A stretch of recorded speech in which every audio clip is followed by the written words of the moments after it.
ننګرهار کې د امر بالمعروف نهي عن المنکر او سم شکایاتو ریاست محتسبینو ته د ظرفیت لوړونې او ټولنه کې په احسنه طریقه د منکراتو مخنیوي په موخه څلور ورځنی تربیتي او روزنی سیمینار ورکړل شو. په اړه د یاد اداري رئیس مولوي محمد زاهد وفا وایي په دې کې موږ څه کم 200 محتسبین لرو او په دې سیمینار کې د ټولو ولسوالیو د ننګرهار ولایت 22 ولسوالیو د 9 حوزو د ریاست محتسبینو پکې شرکت کړی و او هغه شیوخو چې د وزارت مقام نه راغلي وو د 4 ورځې سیمینار یې ورته ورکړو. په دې 4 ورځې سیمینار کې د دوی ته هغه څه وښودل سو، هغه تربیت یې ورکړه چې ټولنه کې دوی منکرات په کومو طریقو سره بند کړي او معروفات په احسنه طریقې سره اقامه کړي. مولوي عبدالهدى او مولوي حکمت الله هغه محتسبین دي چې په دغه سیمینار کې برخه اخیستې وه. وایي له وزارت څخه راغلو شیوخو له لوري ورته ډېر داسې څه وښودل شول چې د استفادې به یې وکولی شي په ټولنه کې رامنځته کېدونکو منکراتو په ښه شکل مخنیوی وکړي. دغه سیمینار ډېر یو بهترین سیمینار و، شیوخ کرام راغلي وو د وزارت نه او ډېرې بهترین هر اړخیزې ویناوې موږ ته وکړي چې هغه د اخلاص په اړه باندې وه. همدا شان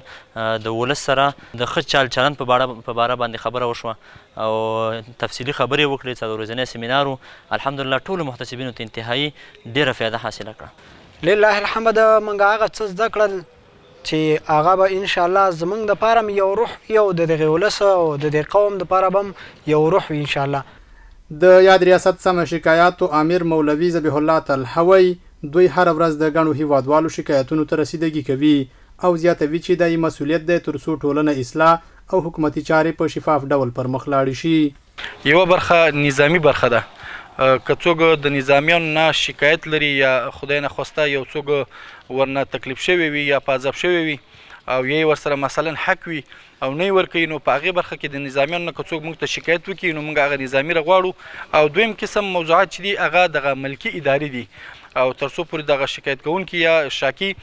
مشکل د حل کېدلو په خاطر یا د موږ د استلام نه کار اخلو یا د مکتوب نه کار اخلو، که بیا احیانا د دغې له طریقې نه کېدو نو هغه مربوطه ادارې ته موږ ځو او دا مشکل یې هلته انشاءالله حل کوو.